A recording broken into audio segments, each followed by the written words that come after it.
kwanza kabisa inatusaidia kupata taarifa nzuri za uhalifu kutoka kwa wananchi ambao tumekutana nao hapa. Ndio maana tumeamua tuwashirikishe wananchi ili tushirikiane pamoja na kupata taarifa za uhalifu. Kutokana na uhalifu wanakaa kwa wananchi, wanakaa kwenye majumba yao huko. Hasa jeshi la polisi tukiungana pamoja na wananchi, kwa hiyo tunaweza kupata uhalifu pamoja. Sisi kama viongozi tutaendelea kuhamasisha uwepo wa vikundi vya ulinzi shirikishi katika wilaya yetu ya Mpanda ili kuhakikisha wilaya yetu inaendelea kuwa salama.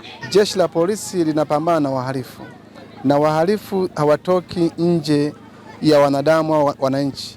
Wahalifu hawakai baharini wala ziwani, wanakaa popote pale ambapo wananchi wapo. Nini wananchi wafanye?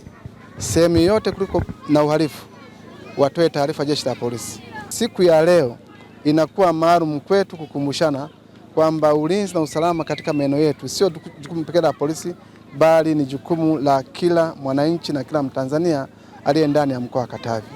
Ushirikiano wa kati ya polisi na wanajamii inapelekea kwa namna moja au nyingine hata baadhi ya wananchi kupunguza hofu. Hata kama kwa mfano ikitokea tukio fulani, mwananchi inakuwa ni rahisi kuja kuripoti mahakamani. Kwa mimi, kwa jinsi nilivyoona, wamefanya vizuri sana.